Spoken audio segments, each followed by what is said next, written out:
The first technical session will be on IRAC norms, and let's have the introduction of the speaker. CAS Ramesh, FCA DISA, is a graduate in economics from the Vivekananda College, Chennai. He is a qualified chartered accountant from the year 1982 and has been in practice since 1983, close to 40 years in practice.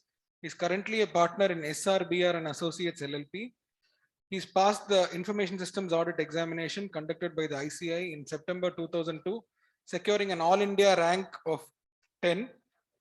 Was empaneled as a peer reviewer with the peer review board of ICI, has presented papers on bank audit, auditing standards, auditing and assurance standards, and peer review at several seminars organized by SIRC and its branches, has presented papers at seminars organized by chambers of commerce, has contributed articles in CA journals and SIRC newsletters, has co-authored a book on bank audit, is a member of the Chennai 1 Financial Reporting Review Group, is a faculty member of the training programs organized by CNAG Office, Chennai, IOB Staff Training College, Tamil Nadu Commercial Taxes Department, and he's been on the humanitarian side, he's been a voluntary blood donor and has donated blood for more than 40 times in the last 12 years.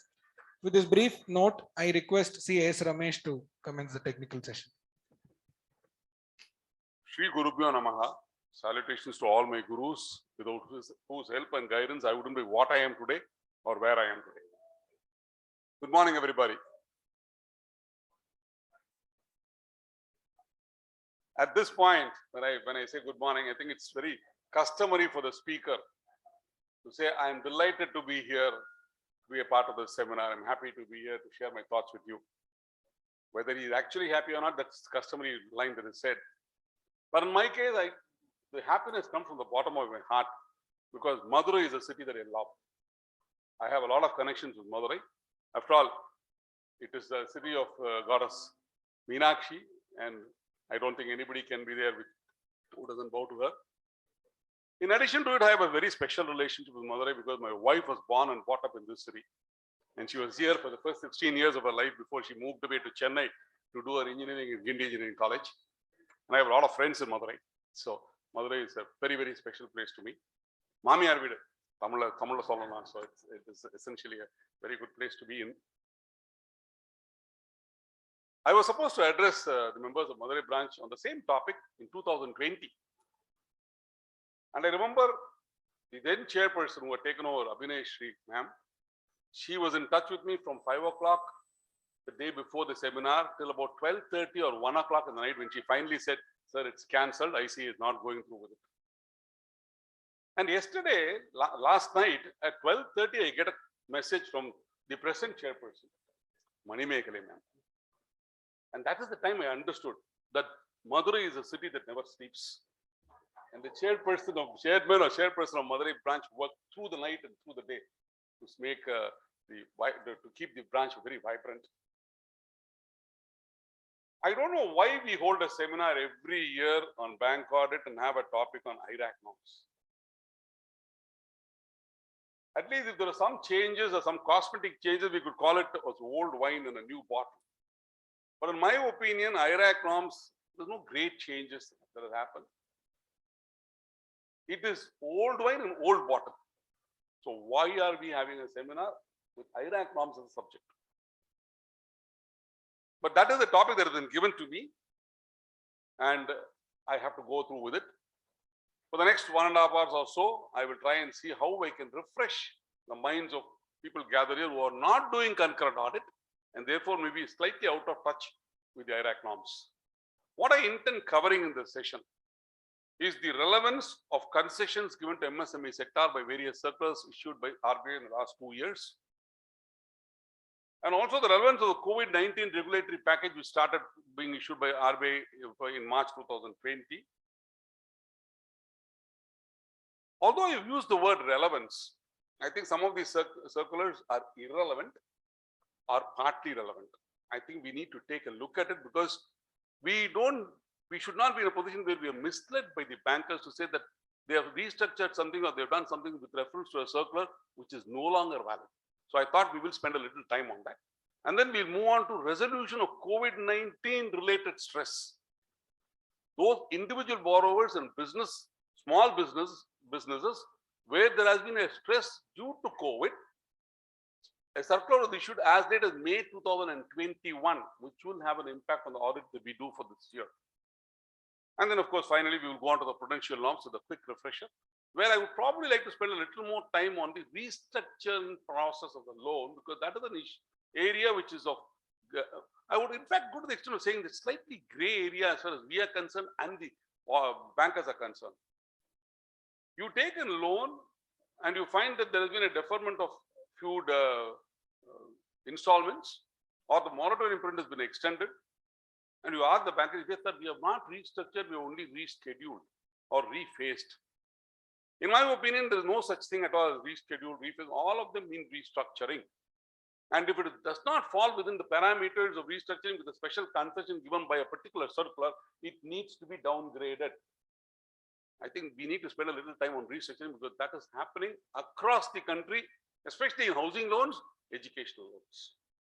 So we certainly will spend a little time on that, and that is what that will be the focus of my presentation as far as the Provincial Norms quick refresher is concerned. These are two circulars that were issued way back in 2020, February and August 20, which dealt with special, which gave a special dispensation to the MSME sector, wherein an account could be classified, could be restructured and continue to be classified as standard, provided certain basic conditions are fulfilled. But these two circulars are no longer valid. That is, in other words, these concessions are not applicable for accounts restructured during financial year 21-22, even if they belong to the MSME sector. So if they have restructured something during this financial year and they have continued to classify it as standard, I think we need to tell them that you can't classify as standard, you need to downgrade them, because the life of the circular ended, has already ended. I still wanted to bring it to your attention for the simple reason that if you look at the last line, or the line before the last one, where it says the restructuring is implemented before 31st of March 2021, the two circulars there. So if you're going with the August 6, 2020 circular, the last date for implementation excuse me, is the 31st of March 2021. And if that is the day on which it has been implemented, then the actual working of that particular loan and fulfilling of all of conditions will start from 1st of April 2021, which is the period where our audit starts. And therefore, we need to be aware that there could be cases which were restructured, which are implemented sometime in the month of March 2021, which is perfectly fine. But the first time the operation actually starts could be sometime in April, and we are there to look at it and also look at whether the restructuring itself was right or wrong. Because that is if the sanction ticket had been given in the last week of March, because the implementation is over only then I think only we would be able to look at it. None of the other people, the previous year auditor would not have looked at it. Therefore, we need to look at it in addition to what the concurrent auditor has done. So these two circulars, although are no longer valid, they are not in operation any longer, but there is an element that comes in because of August 2020 circular, where the last date for implementation is March 21. Otherwise, if they are quoting these two circulars and restructuring something during the current year, it's not on. You need to take a stand that they are not eligible for the special dispensation.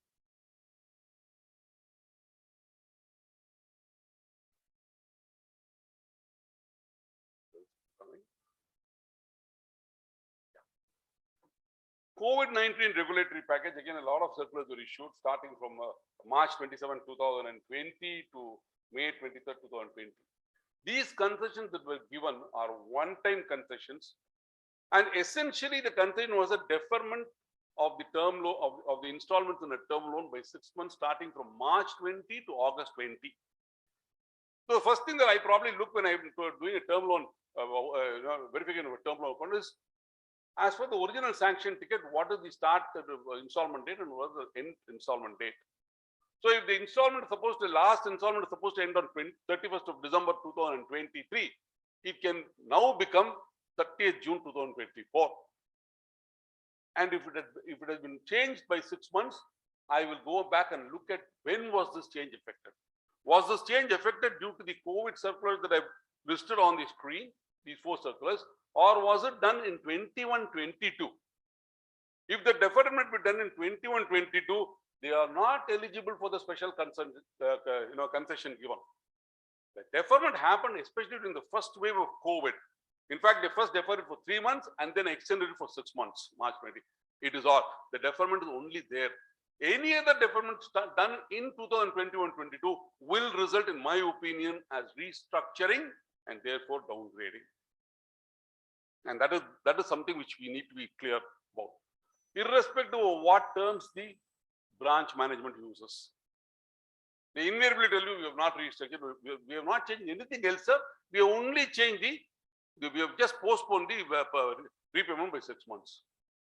It is restructuring. We will look at the RBI definition of restructuring and understand why even that will only be restructuring. So these concessions are only one-time concessions, and therefore you should not get carried. In fact, why I brought this up was one of my friends who was doing the concurrent of a bank had this case where they are deferred it by 6 months, but they are deferred it from sometime in something like May 21. They started the deferment by about 5 to 6 months.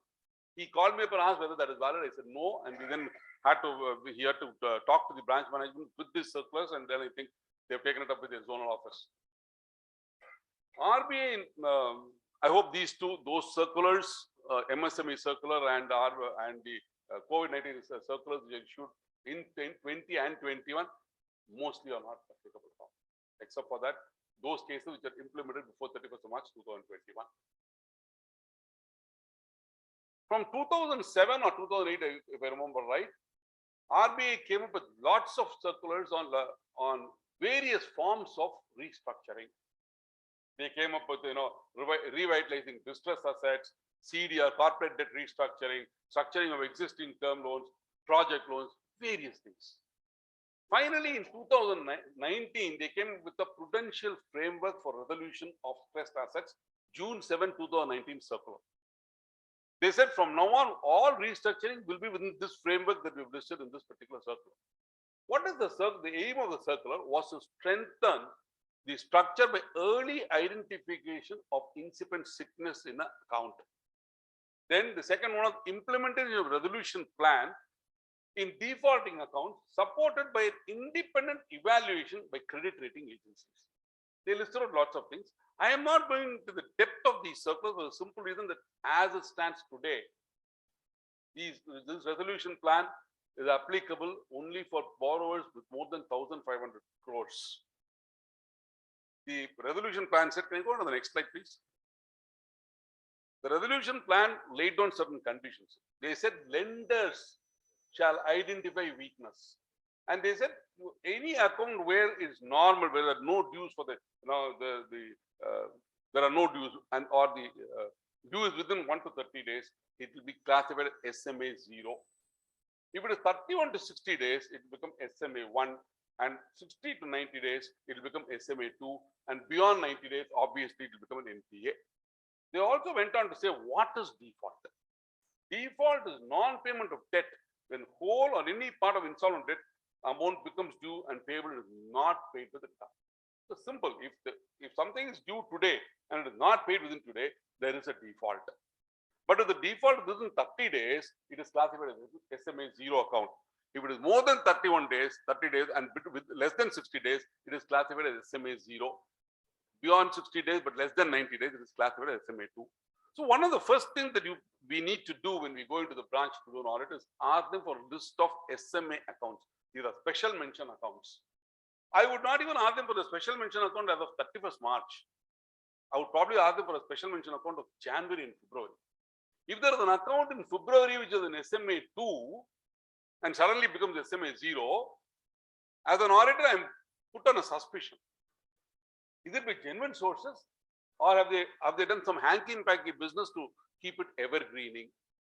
So I think it's very essential for us to take the SMA list of SMA accounts as on 31st January or 30th December and follow that to see whether the regularization was in the normal process and not by doing something which is not acceptable under the bank as normal banking practices. So please do look at it. Now this entire prudential framework for resolution of stressed assets, the date on which it comes into effect is the date of the notification for borrowers with aggregate exposure of more than 2,000 crores. I don't think any of us are going to do a branch which has more than 1,000 to 150 to 200 crores. So I don't think this circular really applies to us. But the second one is more than 1,500, less than 2,000 crores, more than 1,500. The date of implementation is January 1st, 2020. And for less than 1,500 crores, it is in a date to be announced.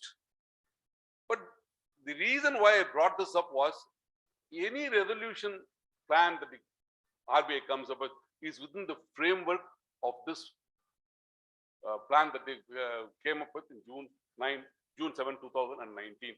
So to that extent, we need to be aware of the resolution plan for stressed assets and then look at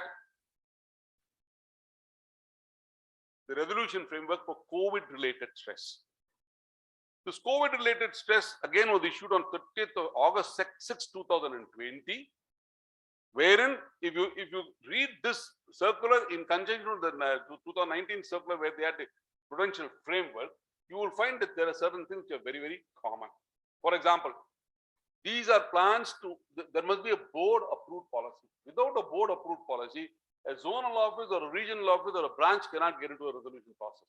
If they go into a resolution process, there must be a board approved policy, and the board approved policy state what is the objective of it, how do they propose to identify, and what are the ways on which it can be restructured. If that board approved policy is not there, I think we are bound to ask them for a board approved policy. It will be there. In most cases, it should be there. Then in August of 2020, they also said that this plan, the special plan for revitalizing assets stressed due to COVID, it is for corporate borrowers and personal loans. So it was not only for corporate borrowers, but also for personal loans. But they also went on to say one more thing in that circular. They said the fact that the stress is due to COVID must be documented. So if the loan appraisal paper have not documented that, I think we as auditors need to point that out. I'll take a small example.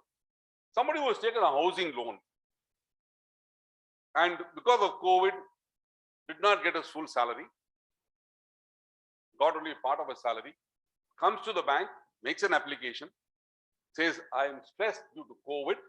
Can you consider restructuring my account? Forget that 6 month deferment. They can even restructure the account. I think the branch probably, if they after taking all the evidence, find that he's really stressed due to it, can go ahead and structure it. But if a person working in TCS or the income tax department or the excise department of either the state government or the central government makes a similar application, I will find fault with the branch manager if they say he's COVID stressed. Because there was no way that they did not get their salary. The state government employees and central government employees got their salary on the first of the month or the last working day of the month, even during COVID times. So where was the stress due to COVID? He could have been stressed mentally, but he was not financially stressed. And I think that is important. That is something which we need to look at. So the circular very clearly says it must be documented, and this supervisory supervisory, it is subject to supervisory verification. In other words, RBI says that their inspectors will look at the proposals which were sanctioned, which were restructured due to stress due to COVID, and therefore it must be documented. I think if once that something like that has been put in the circular, we as auditors must ensure that it is a genuine case of COVID stress, and therefore it has been restructured. The eligible borrowers are corporate persons, personal loans, and other eligible borrowers. Now, what are personal loans? That has also been defined. The personal loans are loans given to individuals and consist of consumer credit, education loans, loan given for creation, enhancement of immovable assets, loan given for investment in financial assets. That's why I took the example of a housing loan. Even an education loan, he could be stressed due to COVID.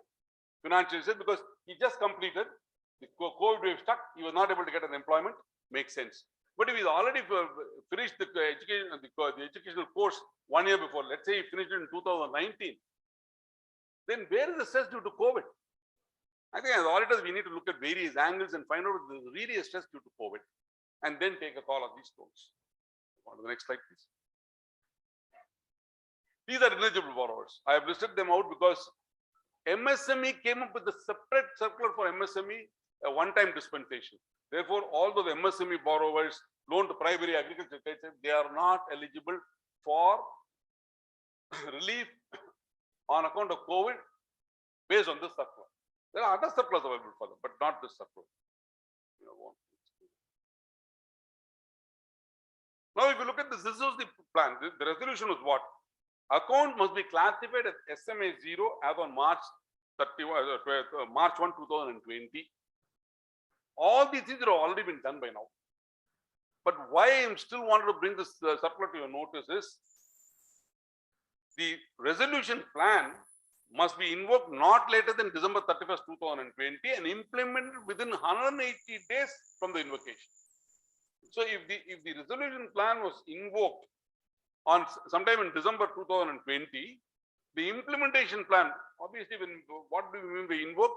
Both the borrower and the lender agree that they will go through a process by which they will identify what the weakness is, how it can be corrected, and what can be done to restructure the loan, either by increasing the tenor of the loan, reducing the interest rate, granting additional facility, whatever may be the reason, whatever may be the terms, all these things. Now, obviously, it takes a little time for them to study this. There are cash flows to prepare. They have to look at several things, look at parameters, and a process by which the loan is either approved, the proposal is either approved or not approved. If it is approved, it has to go through the various hierarchy before it is actually sanctioned and the documents are executed.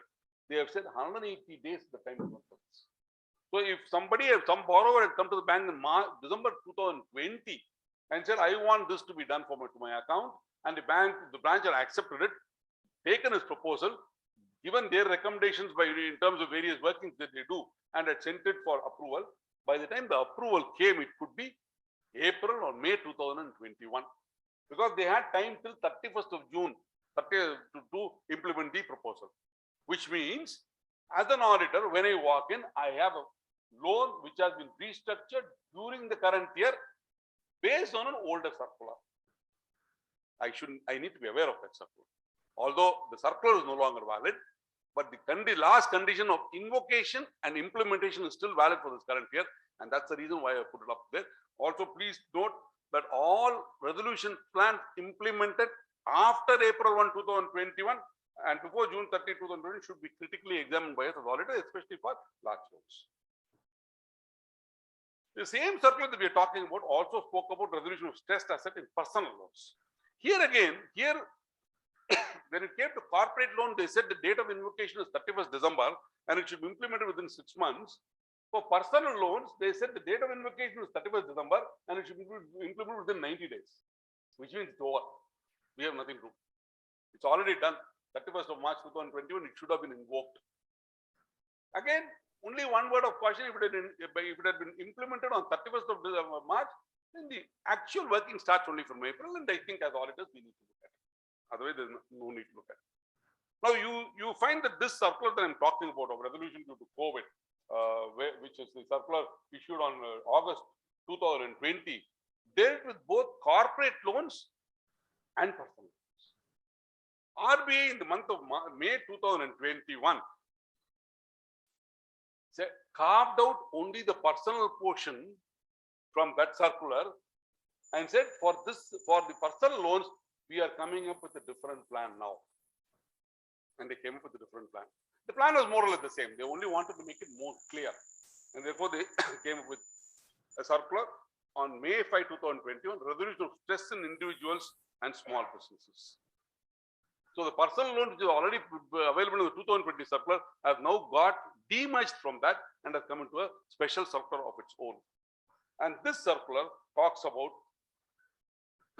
was issued with the objective of elevating the potential stress to individual borrowers and small businesses.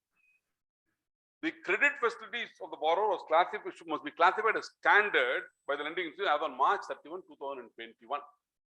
If it is standard on March 31, 2021, they are eligible for resolution of stress. The other thing is the borrower should not have availed of any resolution loan in the original.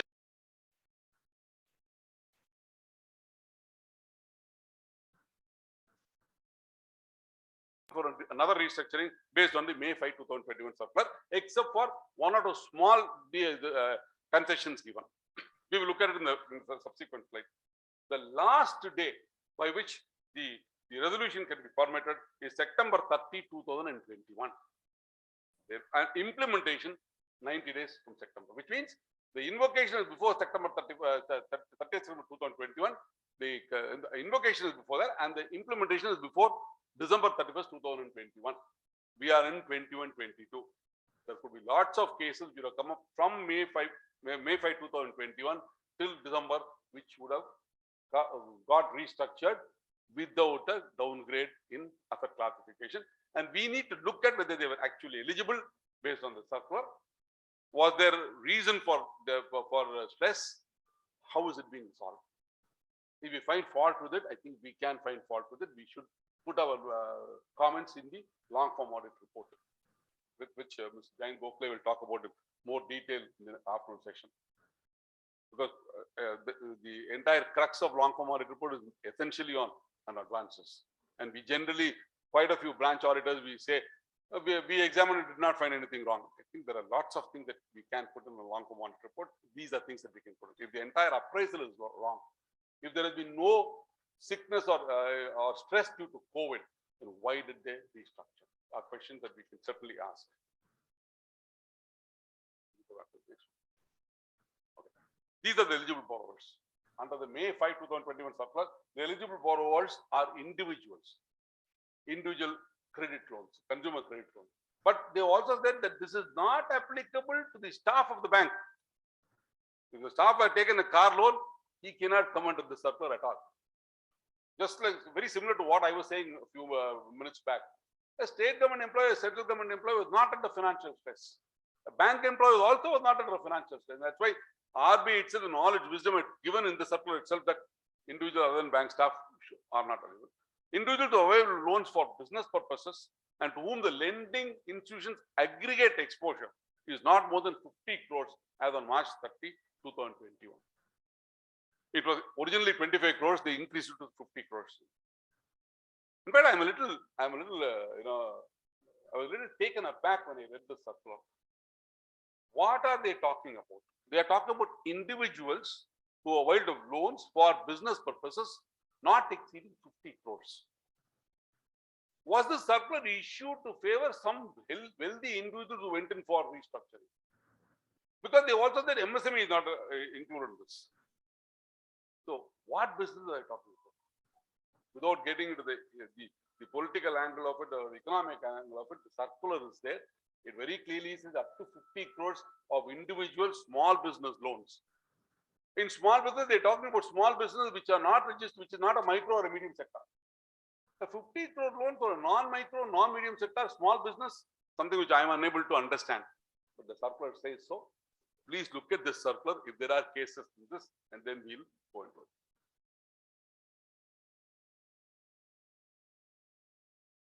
What are the prime conditions? The resolution plan must be based on an assessment of the income stream of the borrower. You can reschedule payment, but are you now sure that this guy's income stream is going to be right? On what is this income stream being based? What are the documentary evidence that you have to say that this income stream is likely? Those are the things that they need to look at. And they can even grant a moratorium of up to 2 years. So, which means a resolution plan can say for 2 years you don't have to pay any installment. It's possible. Provided all the other conditions are fulfilled, they can do that. But what they cannot do under the resolution plan is a compromise settlement. A one-time settlement or a compromise settlement cannot come under this scheme, under this circle.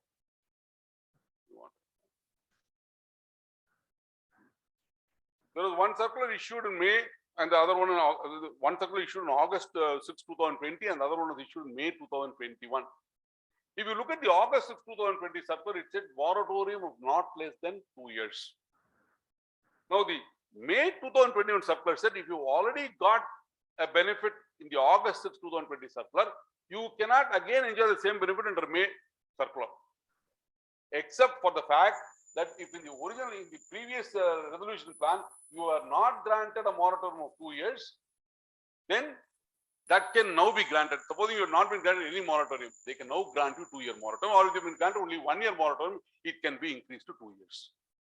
Otherwise, if you'd already got that, you cannot come again. It's very simple. If you have enjoyed a concession once, you can't enjoy the same concession 1 year later again. Working capital. There also there's something was given. It said if you have not considered working capital, you are not reduced margins in the original resolution plan based on August 6, 2020 circular. Based on May 21 circular, you can go back and look at whether you want to play around with the working capital, reduce margins, and give him more capital in his hands for him to go on with his business. But whatever you do, the working capital will come back to its normal original limits by March 31st, 2022. Or there should be a fresh sanction to say that the ad hoc increase in working capital given has now been confirmed. These two things must happen. What is the asset classification of loans restructured? When RP is implemented as per the norms prescribed, the accounts classified as standard may be retained. It should, for it to come into the resolution plan itself, it must have been standard on a particular date. If on that particular date of there, during the implementation, it falls down to NPA. Once it is implemented, you can make it standard again. That's what the second line says. When the account is slipped into NPA, from the time of invocation to the time of implementation, you can take it back to performing, provided all the terms and conditions of the resolution plan has been met with. Additional finance given will be classified as only standard till implemented, disregarding anything else. Sometimes it can happen. The resolution plan was invoked. A borrower came, sat down with the bank. It was agreed to be invoked. It was invoked, but it was never implemented. In which case, he loses any concession. If it has already slipped in NPA, it will become an NPA, and it should be marked as such immediately. So, when is implementation complete? Can you go to the next slide, please? When is implementation complete? All related documents, including execution of necessary agreement with the lenders and the borrowers, creation of security, perfection of securities are completed with all the lenders. So, if there are multiple banking, if he's got multiple banking or consortium banking, then the documentation should be complete with all the lenders. On that day only the implementation is complete. So, if you have a case where there's a small borrower, small business borrower who is doing multiple banking, not a consortium banking, he has taken, he's got an aggregate exposure of 10 crores with the bank that you are auditing, and there's another 15 crores with another bank. I think it is incumbent on our part to insist that the branch management obtains a letter of confirmation from the other bank that with them also the implementation is over before the due date. Otherwise, the implementation fails, because they're very clearly saying with all the lenders. So, the day one or even before March is over, if you are in the practice of going to the bank for an audit, we think these are the things which you need to tell them to get it if you have not already got it. But I don't have an evidence. I know whether the documentation is complete and everything is complete with the branch I am auditing. Let us assume that he has only a 50 lakh loan with another bank. It is still a lender. So we need to ensure that that documentation has been obtained by the branch. If the document has not been obtained by the branch, what do we do? That's another $1 billion question. Do we only put it in long form audit report and not do anything here? Something which we need to take a call on, a professional call based on the quantum, based on the practice in the branch. Maybe we need to take a call. If they've done it in only one account, this has happened, the slip up has happened. Probably I would probably put it in the long form audit report saying the housekeeping is not all right. They have missed this out. But if they have, if they've done it with regard to 10 or 15 loans in the bank, I see a pattern that they have not even bothered to get a confirmation from the other banks about whether the implementation is complete or not. And audit is all about looking at patterns and finding that exception. If there's a pattern like this, then as an auditor, I think that there is something wrong with this branch. They are going here and implementing something which, as per RBI, is not completely implemented, and therefore the concession could not have been given to them. Is there a standard I want to take as a branch auditor? It calls for a professional judgment. Do I have the wherewithal to back up my observation with the kind of documentation? I might have to spend one more day in the bank, but do I have the wherewithal to do that? Again, $1 billion question. I would do it. For the simple reason that bank audit and CAG audit is the only audit where I can write what I want to write. In no other audit can I write anything. Correct, sir? Exactly. Audit. Whereas bank and CIG is the only place where if I find something is wrong and I'm convinced, using all my auditing techniques, I'm convinced it is wrong, I can qualify the report or I can write adverse remarks without fear of losing the audit. I can assure you one thing. I was Central Statutory Auditor of Indian Overseas Bank for 3 years. Banks do not have the power, once you are appointed for 3 years, to remove you the second year because you gave a adverse report. They have to take RBI's permission before they change you, before they remove you. So why are we frightened? Why do we bow down to the wishes of the bank management? Sir, in a promotion, I'm sorry, I'm not following. And basic thing is they all say, I lose my promotion if you qualify or if you put NPA. So what? You lose your promotion. Why should I lose my certificate of practice? Today, disciplinary cases are coming against branch auditors also. Let's remember that. It's not only against the central statutory auditors. Even branch auditors are being pulled up. Concurrent auditors are being pulled up. I mean, Goddess Meenakshi is there to save all of us. But should we depend only on her or should we depend on our professional competence? I think we need to look at this.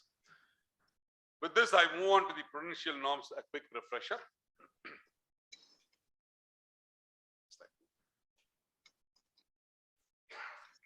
Uniform norm of 90 days for all loans other than agricultural loans. It's been there for donkey's years now. There is no change at all. Agricultural loans continue to be based on crop season. I'm not going to some of the examples that I wanted to show you.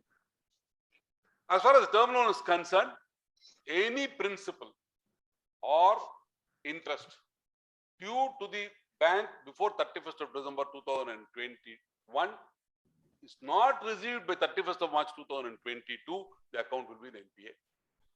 To put it more simply, the installment of principal from the day it is due should be paid within 90 days. Interest is to be paid on the day it is debited according to the sanction ticket. As and when debited, interest should be paid. RBI in its master circular says it is sufficient if the borrower pays the interest within 90 days from the end of the quarter in which the interest is debited. Again, if you read it together, all interest debited to December 21, the third quarter, must be paid before the end of the fourth quarter. So it is the day it is debited is due. If it is debited on 31st of December 21, it is due on that day. It can be paid before 31st of March 2022. If it is not, it will become an NPA. Even though he has paid the installment premium for January, February, and March, but he has not cleared the interest arrears of December, November, and December, it will still become an NPA. That is what the term loan says. Next one. As far as we'll take an example. There is a case where there was an arrears. It became an NPA last year. This year, suddenly in the month of December, he had, or in the month of February, he had cleared all the dues till December. So only 1 month due was there, January due. On February 18th, he comes and clears up all the dues till December. They upgraded to performing. Because they said, sir, now the due, number of days for which it is due is less than 90 days. It will be 1 month due. Therefore, we made it standard. We made it substandard last year, February, and statutory auditor also agreed with the classification of the NPA. Statutory auditor will always agree with the branch if they classify something as NPA. Problem is they don't classify it as an NPA. But because now it is only 1 month due, we have upgraded it. I'm sorry, it can't be done. Once an account has been classified as an NPA, it should be, all the arrears should be cleared out. There cannot be a 90-day term. You can see it in both. The reference given is in to the guidance note on audit of banks, ICA. The only thing that I did not change because of my because I felt very sleepy last night was the page reference. This is the page reference last year's, but I'm sure the same thing continues. the deputy convener of the study group confirms it continues. So it is there. Please look at it. They're very, very strange way of, how the banks interpret RBI circular. It was classified as NPA. Now he comes and clears all dues so that to bring it within 80 days due or 60 days due and says it should upgrade it, they upgrade it. It is not possible. I would like to in fact read what the ICA guidance would say. Upgradation is allowed only if the account reaches no overdue status. So even if there is 2 days overdue, you cannot upgrade. Till if he comes in and pays today, he must pay everything due till today. And that does not happen. Very rarely does it happen. Without looking at that, banks upgrade. And we also miss it out. We miss out the fact we are looking for anything more than 90 days. If I was looking at an account which is classified as an NPA last year or classified as an NPA any of the 3 quarters before the quarter for which I am going, I will look at whether all the dues are cleared before it is upgraded. So please do look at it. We will have cases like this. Do look at that.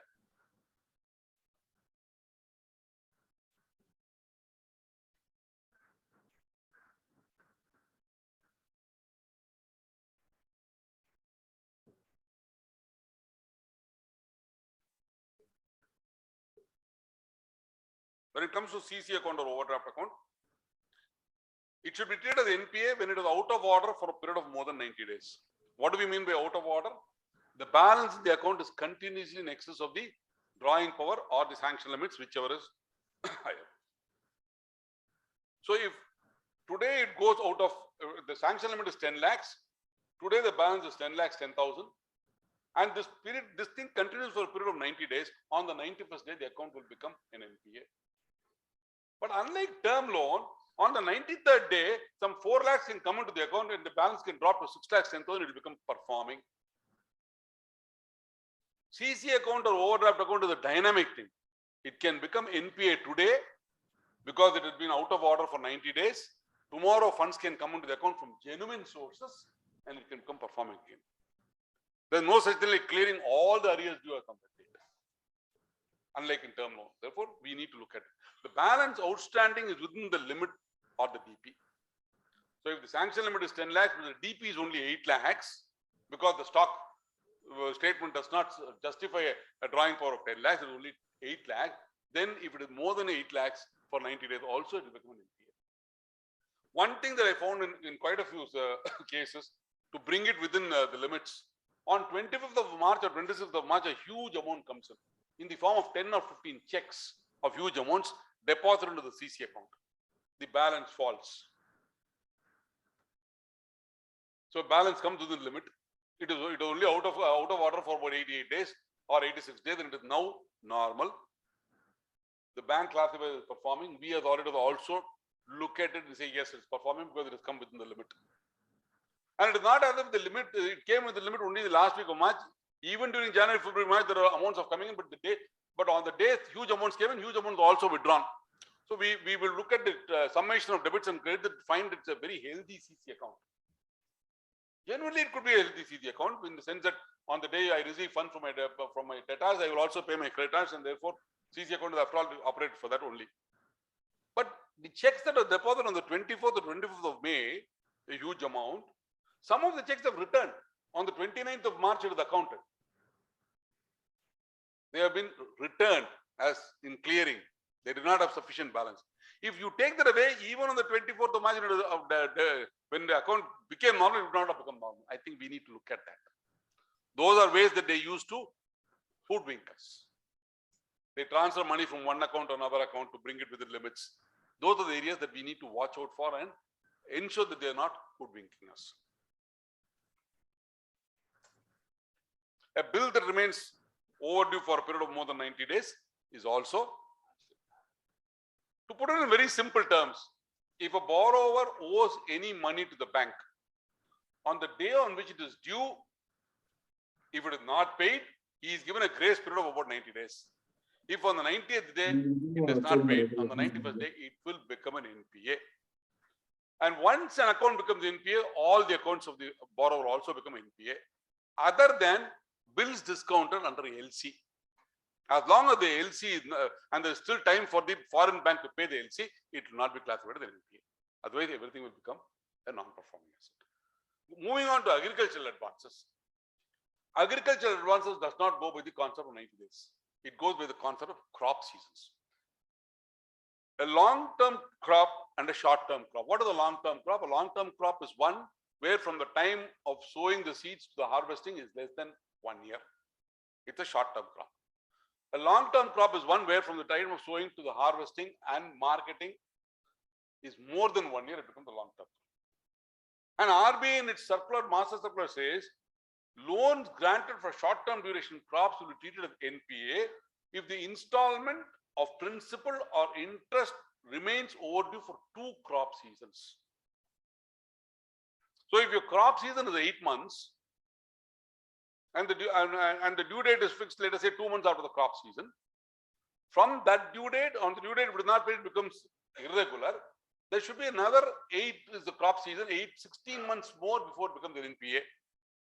In the case of long-term crop loan, it is 1 crop season. So if the crop season is 15 months more will get added to from the rate of irregularity before it becomes NPA. This is a very simple understanding of the agricultural loan that we all had and which we were aware of for a very long time. Now, who decides the crop season? The crop season is decided by the state level banking committee.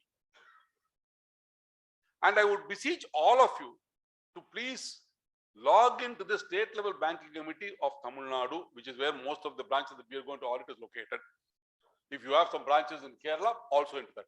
Every state banking levels, bank level committee has a website. Circulars issued by them are available there. Please do look at them. If you are doing the audit of a branch which has agriculture advances, predominantly agriculture, if I was doing it, I would not start the audit without the SLBC file. State level banking committee file is the one which is Bible for me when I go and do an audit. In fact, when I was talking with the next speakers, the speaker for the next session after breakfast this morning, we were discussing how the crop season varies from state to state. It could be one in Tamil Nadu, and just our neighboring state, Kerala, could have completely different crop season. It does not depend only on the weather, it depends on several other factors. And they are the ones who decide the crop season. They are the ones who decide which are the districts which are hit by natural calamity. It's not a state government, it is a state. SLBC, on the recommendation, the state government notifies them. So I think SLBC circular is very, very important if you are, especially if you're doing the audit of a branch which is predominantly agriculture. So please do look at it. When do you apply loan on agricultural advance?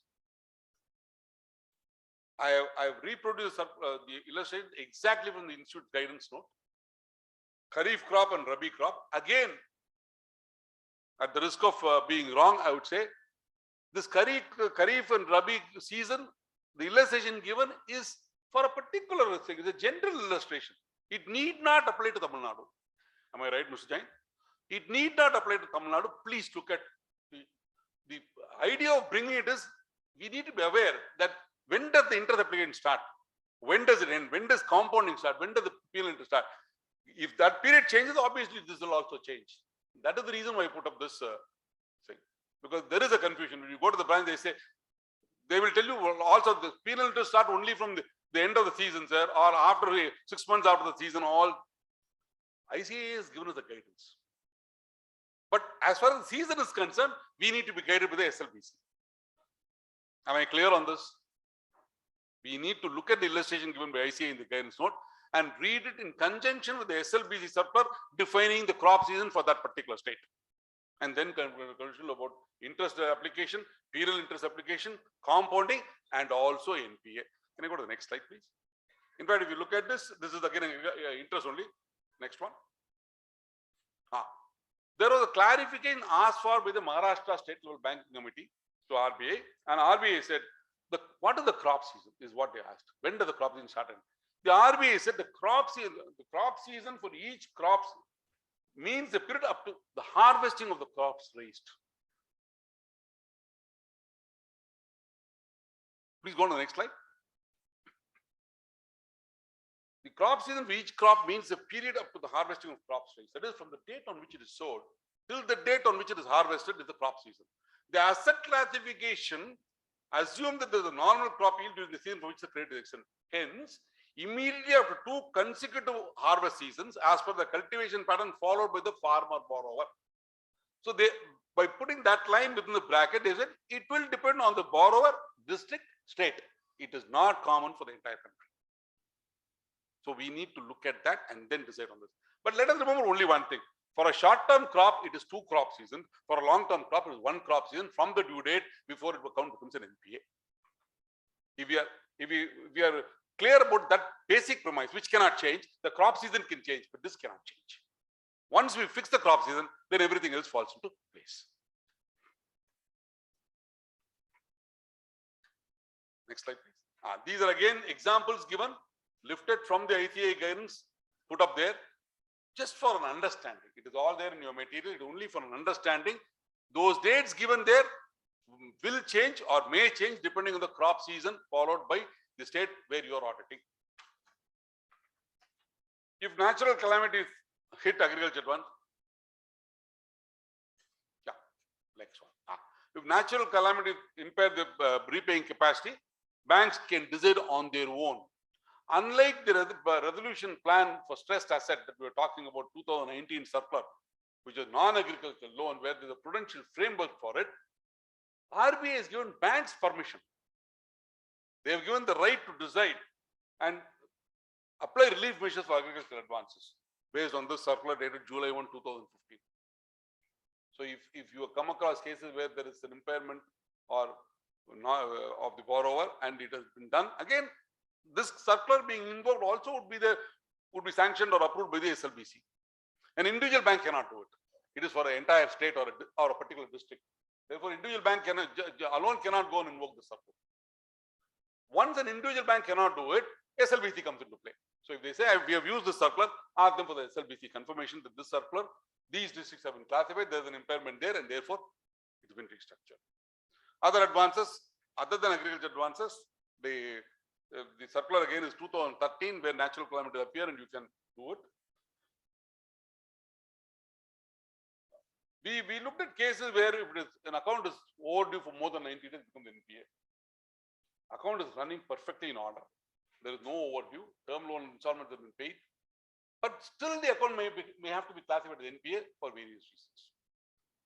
And drawing power of the account is worked out by a stock statement given by the borrower. RBI says, based on a stock statement, you can work the drawing power for 3 months. That is, in other words, the stock statement is life is valid only for 3 months. Beyond that, you should make the drawing power 0. So if on 30th September, he has given a stock statement, you can work the DP for October, you can work the DP for November, you can work the DP for December. On January 1st, the DP should become 0 because you cannot base your drawing power on a stock statement which is more than 3 months old. So if that is done, then the drawing power becomes 0 and therefore the account is immediately out of order. The entire balance out of order, and if it continues for 90 days, it will become an NPA. So first thing that you need to look for long form audit report, you need to look at whether the regular submission of stock statement, which means even as a February they should have submitted. But for purpose of NPA, at least October stock statement should be available. If September stock statement alone is available, in my opinion, the account will be classified as an NPA. 2. Second, if only October is available, am I happy classifying it as a performing asset? A corporate borrower who is not even able to give you stock statements on a regular basis, will there not be sickness there? Will there not be incipient sickness there? Do I have to go and look at the RBI circular on early identification of fraud? In fact, early identification of fraud, they have given some 40 parameters. One of them is non-submission of stock statement, non-submission of regular data. Do I have to look at that? I need to, again, these are things that I need to take in consideration while doing. I'm not saying we go and classify an account as a fraud account. That's not my intention. I'm only saying we need to safeguard ourselves. Lest they ask tomorrow, what were you doing when this account became a fraud account? If you look at some of the cases filed with the CBI by the banks, the account was classified as NPA in 2016. They file in 2019 or 2020, they are filing a case with CBI saying diversion of funds, fraud account. They are saving their skins. But what about the auditors who did that? Can they be pulled up? If it's a large account, I think you need to look at it in a different light, even if the stock statement is available only, I mean, if the stock statement is available only till October, although it might not become an NPA, there are lots of things that I might be able to write in my long form audit report based on this. On the subject of stock report, stock statement. A stock statement has been given on 31st of March 2021. He then gives the audited financials in September 2021. After the tax audit is over, he comes and gives the tax audit report. The bank faithfully takes it, punches the hole, puts it into the file. Have they taken the trouble to look at whether the financial statement, the stock revealed or disclosed in the financial statements and the stock disclosed in the stock statement given on 31st of March 2021, are they the same? Is there a divergence? Is not the bank manager expected to see it? Then what is housekeeping or what is the monitoring of a loan account if they don't even verify whether the stock statement given as on 31st of March 2021 by say the first week of April 2021 have the same and the figure there and the figure in the audited financials, is it the same? I can understand a 2%, 3% difference. Maybe the auditor found something for which had to be corrected, some wrong entries, some things which are booked as this thing which are still in transit, which are not coming, various things. Maybe on a stock taking, it was found that there was something missing and therefore they wrote off obsolescence, slow moving stock, all that. But if there's a deviation of 10% or more, there are two reasons why they're doing it. One, to cheat income tax or cheat bank, both of which are cheating. If they're diversion of more than 10%. So I think, again, that's something which we need to look at.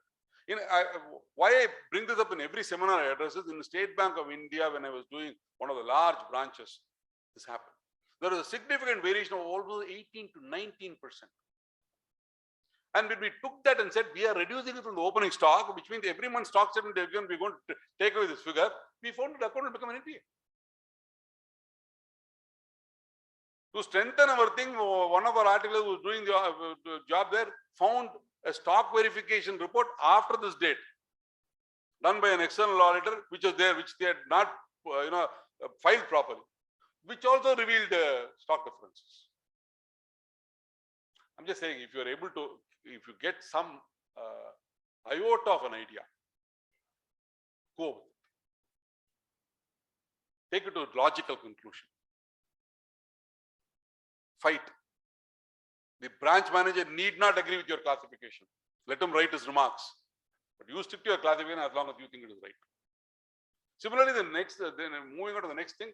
Once I go into the branch, the first thing I ask them is, what are the advances which have expired, not renewed with it?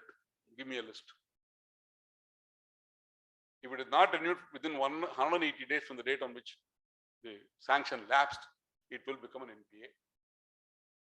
Sir, he gave me the financial only now. We have sent it to the zonal office.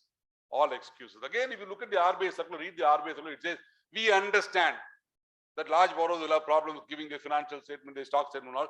Therefore, we give you 180 days. They have already taken that into consideration, that there will be delay. And based on that consideration, on that calculation, they've given 180 days. So if an account had lapsed on 30th of September 2021, not renewed till 31st of March 2022, the account will be classified as an NPA. They can say it is lying with the board, it is lying in the head office, it is lying in the regional office. Regional manager will call you and tell you, yes, sir, it is pending, but I'm on leave. I'll come back on 10th April and sign. All this is nonsense. On 31st of March, you are well within your rights to classify it as a non-performing asset. Again, something which all of us know, solitary or very few credits, just to keep it evergreening. In the last week of April, they come in and deposit money. We can look at the genuineness in very many ways. For example, if let us say he's a contractor who works with the government of India, government of Tamil Nadu for public work projects. Money might not come in every month. It might come once in 2-3 months only. Huge amounts of money will come in. Especially in the month of March, it will come in because the budgets are all getting over for all the state government departments, or they'll release the funds. So that could be a genuine case. But somebody who is not dealing with the state government or central government at all, who's selling, let's say, consumer product to various corporates, suddenly a huge amount of money comes in the last week of March, I as an auditor put on suspicion. So I think we need to look at that. Now moving on to restructured advances. I look at a loan, I find that there is a change in the terms and conditions of the loan from the original sanction to the present sanction or the renewal. In the renewal, they have suddenly said, we are giving you more time. Moratorium is extended by 4 months. Or your last installment from December 25 is now shifted to September 26. In my opinion, all of them are restructuring, refacement. I mean, you call it refacement, reschedulement. In my opinion, it is restructuring. How much more time do I have? 5 minutes or 10 minutes? I can go on? Yeah. So in my opinion, anything like that is restructuring, because RBI says restructure where the bank, for economic or legal reasons related to the borrower financial difficulty, grants to the borrower concessions that the bank would not otherwise consider.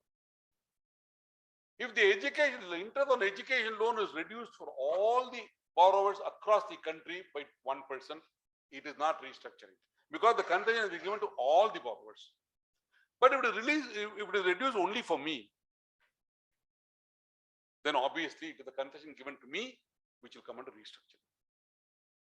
If all education loans are postponed by 6 months due to a government order, due to a poll promise, whatever reason, the bank does it, it is not a concession given to a particular borrower. It is a concession given across the board, and therefore it will not fall under restructuring.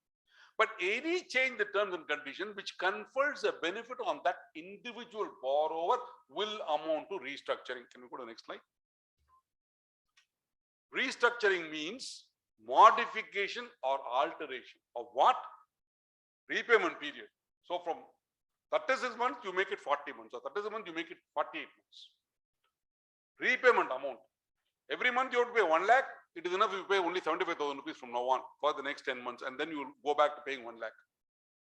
That also will amount to restructuring. Amount of installments and rate of interest. Any of these changes, RBI surplus very clearly says it is restructuring. I am not against the bank for restructuring. If they want to restructure a loan, it is their prerogative. I am not questioning the business decision of the bank to restructure it. All I am saying is, please downgrade the asset. It is no longer performing. Make it non-performing and go ahead and restructure. If they give you a reason like, we only reschedule, please give them this particular paragraph from the master circular, which clearly states that it is restructuring. This especially happens in terms of education loan and housing loans, because it doesn't go to the head office. Corporate loans restructuring goes to the head office. These are done either at the branch level itself, because the branch manager has the power if it is a fairly large branch, or it is done at the most at the zonal office level or the regional office level. And therefore, we need to be more vigilant. Any changes in any of this will amount to restructuring. Am I clear on this? Have you heard the word refacement, thing? Several times. Sir, we did not reschedule, we only rescheduled it. I'm sure all of us have heard this. But I think we need to put our foot down and say, sir, you and me are talking the same language. Only thing is you're using a different word, I'm using a different word. You are saying refacement, I'm saying rescheduled or restructured. Go on to the next point, please.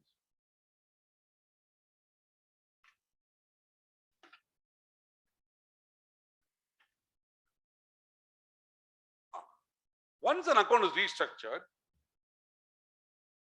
it can be upgraded. And RBI says it can be upgraded after 1 year of satisfactory performance. So you're looking at the account which is restructured, let us say in January 2021. You are now in January 2022, they have upgraded it, saying it has been performing properly, sir. For 1 year, it has performed properly. Look at this 12-month transaction. Never all the term loan installments have been paid properly according to the sanction letter. CC account well within limits. or you're not out of order for thing. Therefore, it is performing satisfactorily.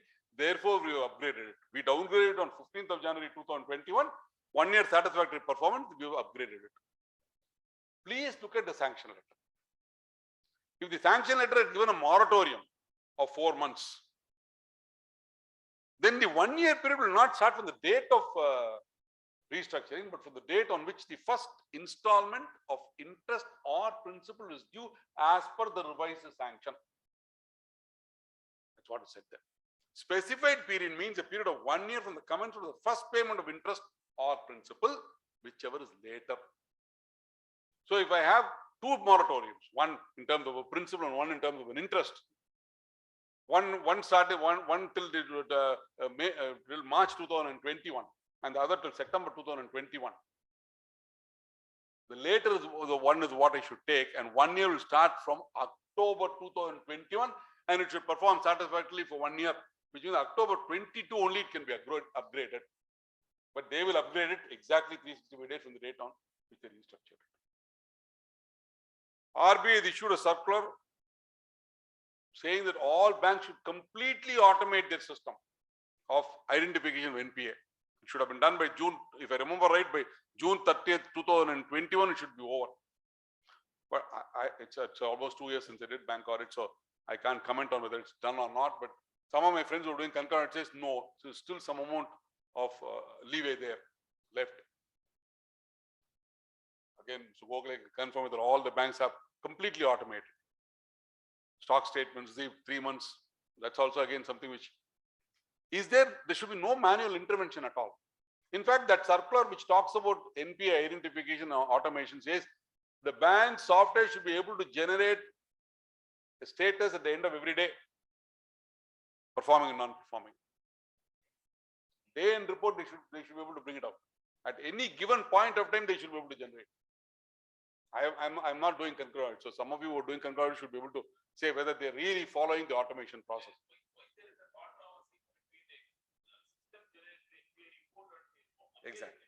Exactly. If there was so, then the auditors would not be recommending any more NPA. After all, every bank, the auditors, central statutory are recommending more provision than required, not only due to the fact that securities are not available, some cases which have not been identified at all, fresh cases are coming up. So the entire automation process is not completely over. I don't think we can depend on they're saying, sir, it is the system generated report. So we need to watch out for that. Can I go on? Can I move on to the next slide, please?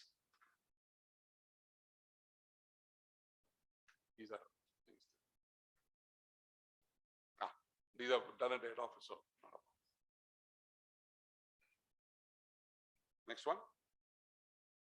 I want to spend a couple of minutes in project loans. Whenever there's a project loan, I don't know whether it might not be relevant to many of us because project loans are normally in banks which are large in size. But we'll just spend 2-3 minutes on this to understand what project loans are. And if I come across it, what do I do? The date of completion and the date of commencement of commercial operations must be documented.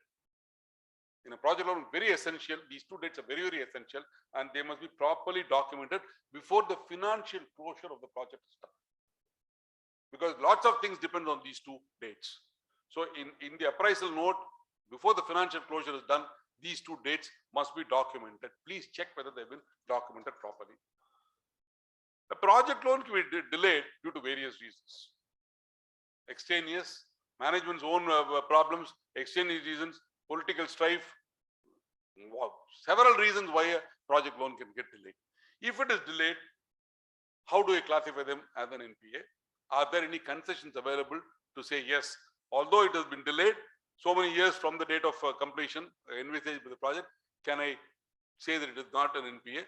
Is what is given to you in the next couple of slides.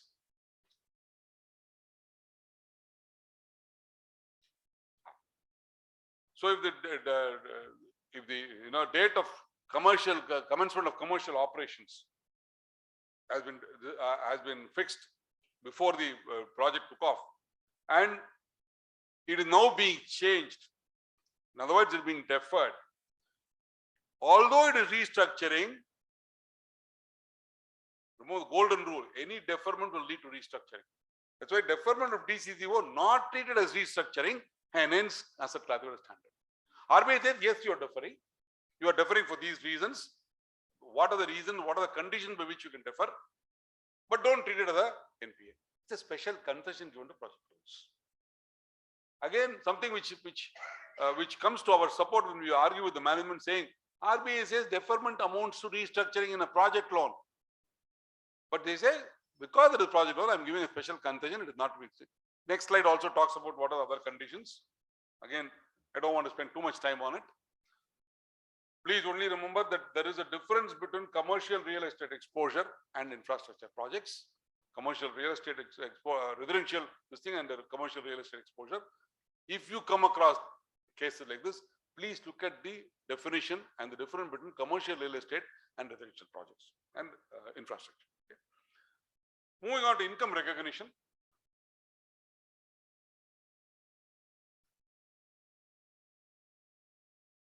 These are available in the, all of this is available in your material. Income is recognized only on recovery. So if an account is classified as an NPA, sometime in June 2021, an account has been classified as NPA. The master circular says all interest debited till the date it became an NPA during the year and the earlier years must be done away with. In other words, whatever the interest that is debited from 1st of April 2021 to 30th of June 2021 when it was classified as an NPA must be reversed. And uncollected interest of earlier years must be provided for. Now, why will there be uncollected interest of earlier years? And it became an NPA only in June. Several reasons. Last year itself should have been classified as NPA, it was not classified. Only this year the auditor saw, or the bank branch saw it properly and classified it. Two, it could be a project loan, it could be a plantation crop where the interest would only accumulate and only be payable later. Various reasons. But the fact remains that it should be provided for. If there are unearned interest, unrealized interest in the previous years, it should be provided for. It is not sufficient if only the interest of the current year is reversed. I don't think the bank has the software to take care of this. It does reverse the interest of the current year. But does it go and provide for the unrealized interest of the previous year? It does not, in my opinion, at least till 2019, when I was doing bank audits, it did not do it. Unless things have changed drastically in the last 3 years in software. Because I refuse to believe that the software goes and looks into the unearned interest of the earlier years and makes a provision for it. Maybe it is done at head office level, not done at branch level. But you are auditing branch. So in your audit report, you need to bring that out as a memorandum of changes. If there is unearned interest. Forget unearned interest for very many reasons. In January last year, interest was serviced. February, March, April not serviced. May you make it an NPA. So only you will be able to, the software will only reverse April interest. It is up to us as auditors to find out the unrealized interest of the earlier years and make a provision for it in MOC. It does not even say previous year, it says previous years. The circular says previous years. And this will apply to government guaranteed accounts also. Next slide, please. That's what I stated there. It will also apply to government guaranteed accounts.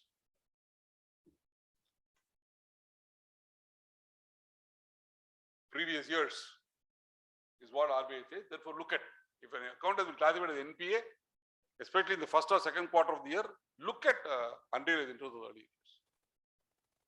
And then do they take a call? If it's not material amount, maybe you can run the proper MOC. But if it is material, I think you need to. And how do you decide material? Is it at the branch level or the bank level? Bank if they subtle tell you anything less than 20,000, don't put it on. There are certain things which go on principles, certain things which go on material. So again, a professional judgment call needs to be taken. I'm not going into details on this. Non-performing assets are classified as standard, substandard. Standard is one, and then the non-performing asset, substandard, doubtful, and loss. An account, the day it becomes an NPA, becomes substandard and will continue to be substandard for 12 months. After which it will go into doubtful and will continue to be in doubtful unless it is classified as a loss due to erosion in value of security or there is no way it can be recovered. I think we are all very clear about all of this. So I'm not going into details on any of these things. Except just to bring to your kind attention only one thing. It is not as if an account will slip from substandard to doubtful or loss by just a flex of time. It can also happen due to erosion in the value of securities. An account can be classified as loss even on day one of it becoming an NPA if there are no securities at all. What do you do? Why will you classify it as a substandard account when there is no security at all to be recovered? So we need to take a look at that a little more. Or if there was a security available, on the day of sanction, the security available is 100 rupees. On the day on which it has been classified as an NPA, the value of the security is only 40 rupees. There is a erosion in the value of security by more than 50%, and therefore the account should be classified as doubtful, not as substandard, even on the date of becoming NPA. If the erosion of the value of security is more than 90%, on the date on which it is classified as NPA, it's a loss account.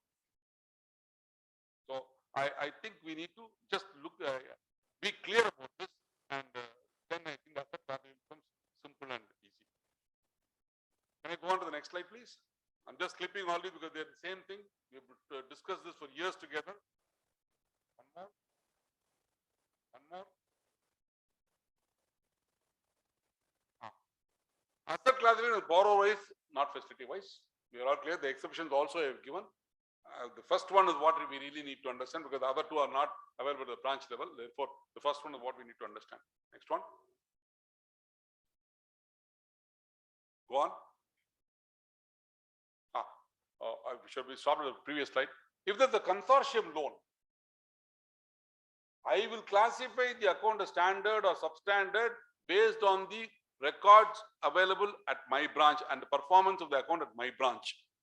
I am not bothered with the State Bank of India as classified as performing, and I am finding it as non-performing in the bank I am auditing.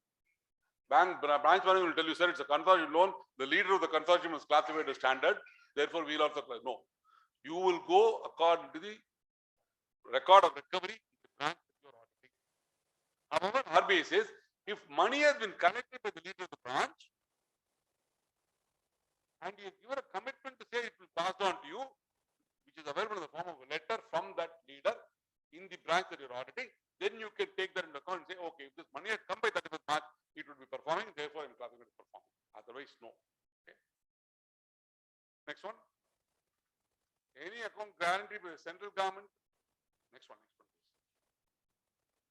Any account guaranteed by the central government need not be classified and guarantee has been invoked, need not be classified as NPA as long as the central government has not repudiated its claim.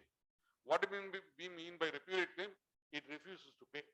How do I know whether it refuses to pay or not? It might have even already informed that I won't pay. As an auditor of a branch, fairly large size branch, there is an account which is classified as guaranteed by the central government. The guarantee has been invoked. How do I know? I will never know because the branch manager himself will not know. It will be dealt with at the head office and the finance ministry level. So I think this is the case where I need to definitely have a specific letter of representation from the branch, not necessarily branch manager, from the branch management at a higher level than the branch manager to say that it has still not been repudiated. And if I have that, I will not classify. When it comes to state government guarantee, RBI is very clear. From the 90 days from the date of invocation, if money doesn't come in, please classify it. Otherwise, they believe the state government, federal government, much more than they believe the state government. I want to ask one question. Whose responsibility is provision?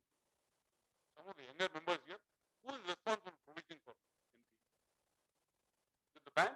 Is it the auditor? Is it the concurrent auditor? Is it the statutory auditor? Who is responsible? It is the responsibility of the account of the branch. Okay?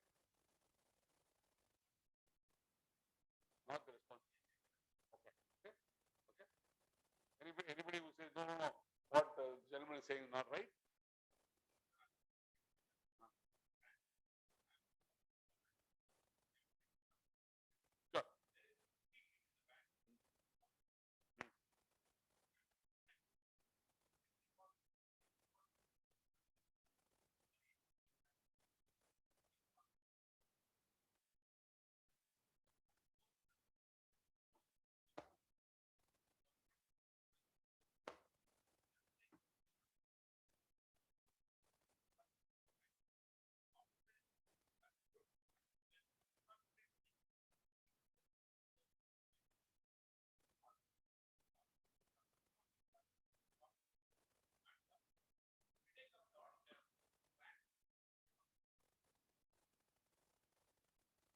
whatever you said in the last 1 minute or so, is I think the problem that all of us face. We need to find a solution to it within the framework that we are given and the time that we are given. Because otherwise, the only thing that we can do is say we don't want bank audits. Like my firm has taken a stand. We will not do concurrent audits.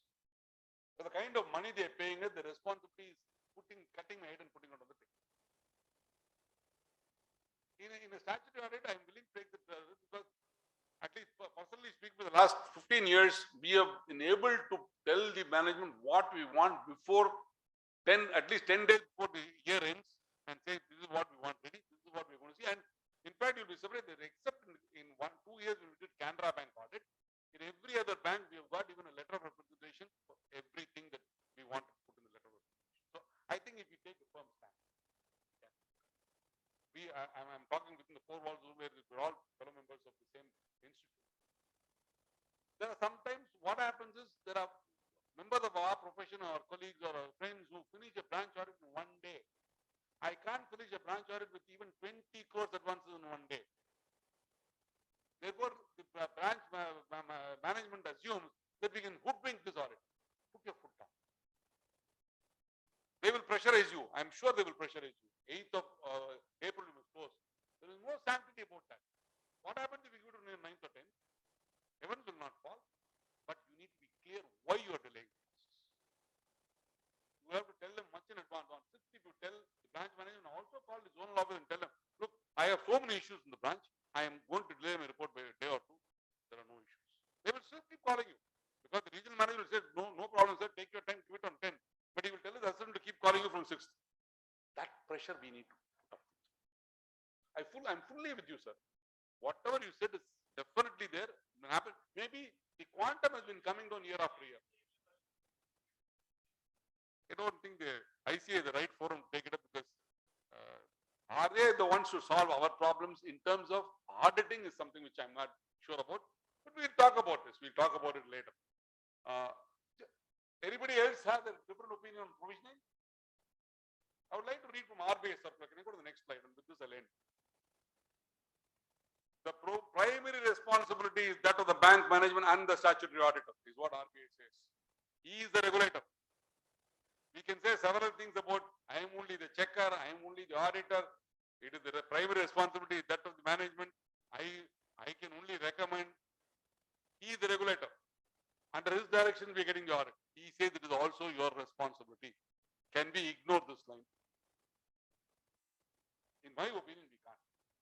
After all, our profession itself is dependent on regulators. If we are getting an opportunity to do an audit, it's because of the regulator. And the regulator wants it. Next one. Essentially, he says inspecting officer RBI is only expected to assist the bank management and the statutory auditors. So, in the first paragraph, he says that it is the primary responsibility. Second paragraph, he says, we will assist you. And when he says we will assist you, he doesn't even say we will assist the bank management. He says we will assist the bank management and the statutory auditors. I think provisioning is a very, very important area. We cannot afford to ignore it. We can ignore it only at our own peril, and therefore we should certainly not ignore it. Just move on to the last slide of this thing. All these are only provisioning amount to be provided, and the ready reckoner at the end of this thing, which if you know the NPA date, what does it is what has been given there. I would only like to draw one small reference to housing loans at teaser rates. Housing loans, standard housing loans are provided at one rate, 0.25% if I remember right. Whereas if it is the same housing loan given at teaser rates, standard, the provisioning is more. And what are teaser rates? Teaser rates are housing loans given at a lower rate of interest for the first 2 years, and then the normal rate sets in. Those are called teaser rates. They are teasing the public to come and take loan from them, and then they will increase. One vayana, one free. That's a concept which they work on, teaser rates. Thank you so much for a very patient hearing. I hope you enjoyed my presentation as much as I enjoyed presenting with you. My email ID is on the slide. You are free to call me. I'll give you my mobile number also, or write to me anytime during your bank audit. I'll be more than willing to help you. For the last couple of years, maybe not last year, but other than that, for 2-3 years, I was in the panel of the so-called experts to contribute with the ICAI on bank audit queries. We did help quite a few members. to the extent of my knowledge, I will certainly answer all your queries within 24 hours from the time it lands on my mailbox. That's a commitment that I'm giving to this branch. Please do write to me. My mobile number is available. Please take it, and if there's any call, please do call me, because I am not going into the bank for an audit. I'm past that. I'm old. I don't want to go into the bank to do an audit. I will be doing audit only from my office. Therefore, I have plenty of time to help you with the queries that you have in Bangalore. Thank you so much. Thank you very much for your lively session and sharing your detailed views on IRAC norms and interpretation of relevant IRAC circulars, sir. Now, all questions from members on IRAC norms are very much welcome. We request members attending virtually to unmute and present your question to CAS Ramesh.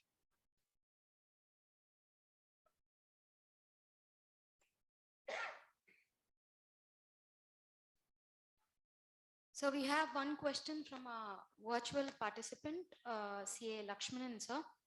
Whether restructuring can be done without a written request from the borrower by the bank of its own. Okay. RBI circular says a restructuring can even be initiated by the bank. But the only thing is, finally the borrower has to agree.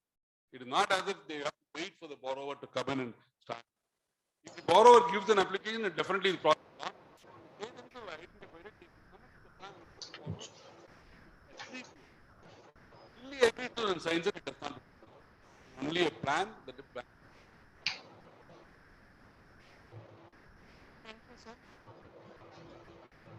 Any queries from the members in the board?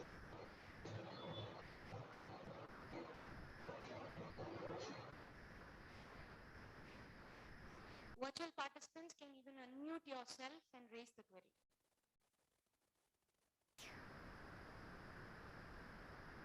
I think as Ramesh sir. Question.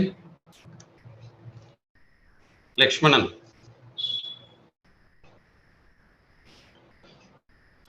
Restructuring is done automatically by the branches without even contacting the borrower.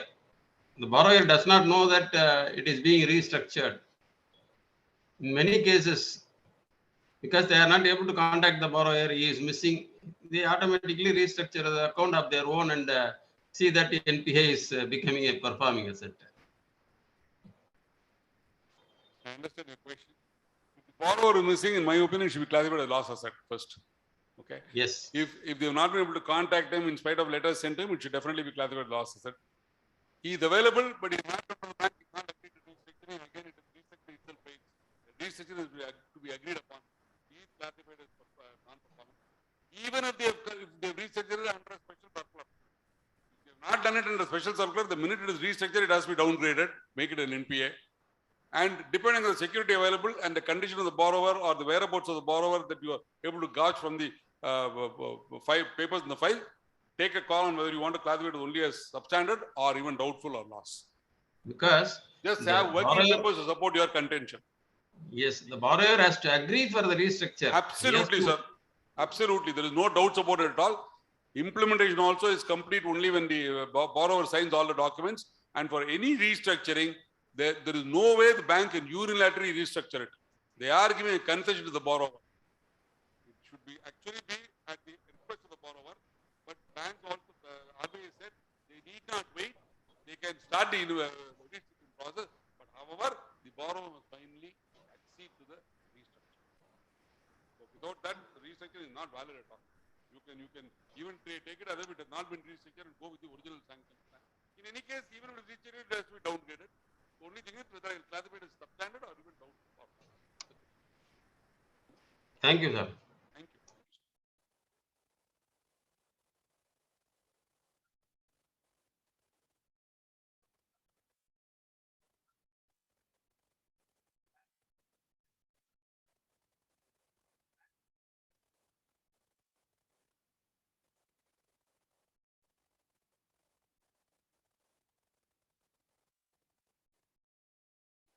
Sir, I am V.K. Viswanathan. You were telling about the stock statements as on March 31st, and then verification of closing stock as per the audited statements. The managers, branch managers have become more clever now. They get the stock statements as on say from 29th March or 30th March, so that we are denied of the verification of stock statement, whether it tallies with the stock statement given by the borrower and as per the audit statements. In that case, what can we do?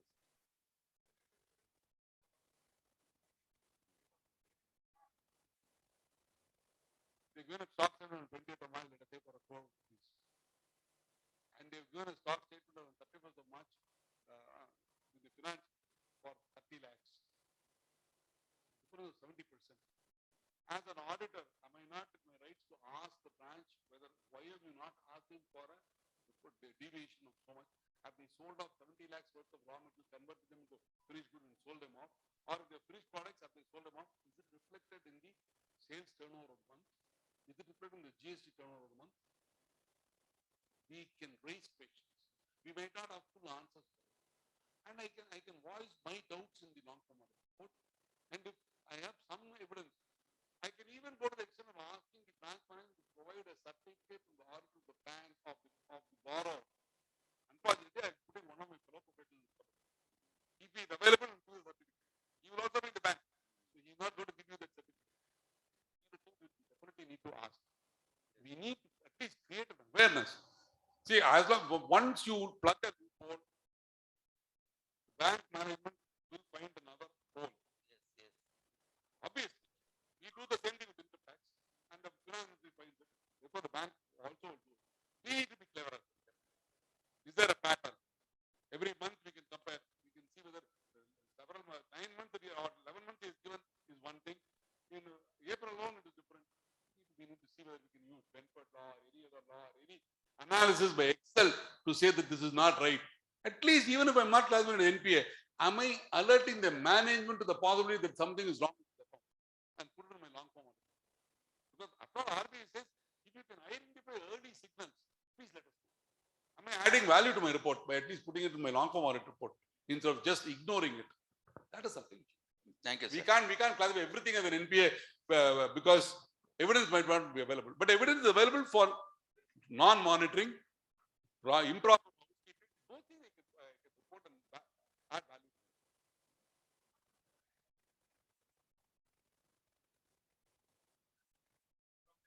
Absolutely. So, borrower gives that they can reconcile with the date of the stock statement and 31st. Or else they can very well qualify that there is some suspicion on the account. What is the need for giving the stock audit instead of, stock statement on 27th or 20th instead of 31st? That itself is some gimmick to play with. Yes. We can go into lots of this. Yes, sir. The problem, I think, I also understood the gentleman's problem that we have a limited time period in the branch, but we can still do it. It is not impossible. We can go into our analysis. We are experts in analysis. We can get into it. Look at his GST turnover. It should have increased substantially from the previous month. No? Till last month he was showing this. Suddenly into April 20th, March 20th, he showed the lower stock. As this turnover increased, let's look at it. Those are things that we can definitely do. And if borrower can't say, all that he has to do is come to the branch and log into the system with his ID. We can download it. So possible. It might take a little time. That's why I said the problem with us is the minute we see the appointment letter, it says 9th of April.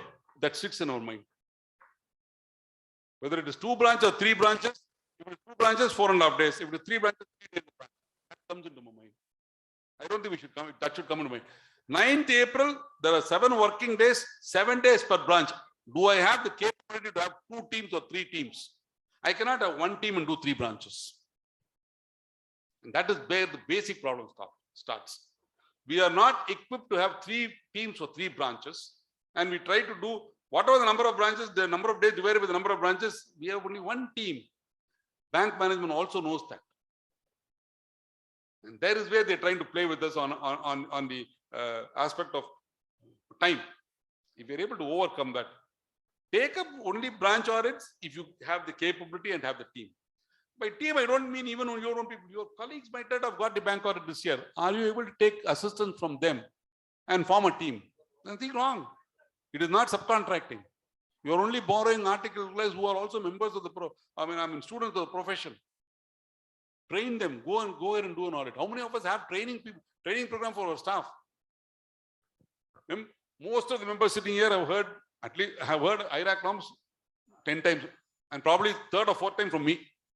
But why are we not doing that for our students? Yes, I'm sure the branch is conducting for students. But are we? Yeah, I know you're conducting all branches. But are we giving them the proper training that we need to give them? And are the people who are actually coming for the training, are they the ones who are going to the bank audit? Chairman will call all our friends in Madurai and say, Chika is conducting, please send delegates. So they will send delegates, not wanting to say no to her. But are they the students who are going to the bank audit? We conduct from this Chartered Account Study Circle and a few other organizations in Chennai, we do conduct programs for students.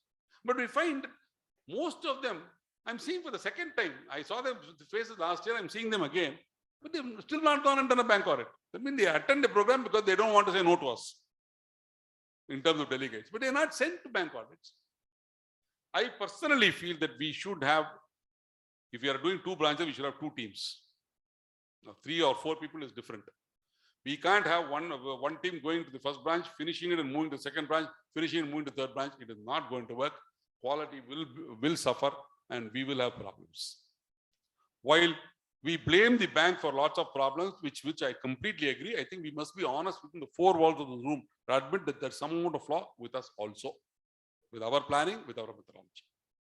If we are able to correct it, bank audit, in spite of the fact that fees have not been increased for 5 years, is a very remunerative audit in my opinion. I don't think any of my private clients pay me this kind of money. I'll be very honest to admit. For the time I spend, yes, we have.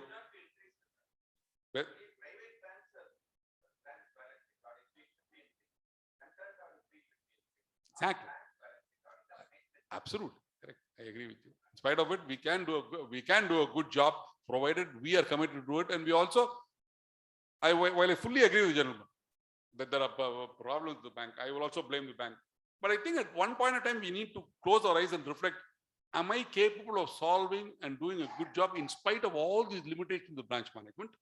How many of our private clients have data properly, sir? They don't even have their accounting records clear. Don't we change that and do an audit and give them the best of advice at a very nominal cost? Why can't we do that here when we are at least getting paid very well? Thank you so much. Thank you. Thank you, members, and special thanks to CAS Ramesh for addressing and clarifying members' queries. Now, we invite CA PV Rajarajeshwaran sir to honor the presence of CA Ramesh with a memento.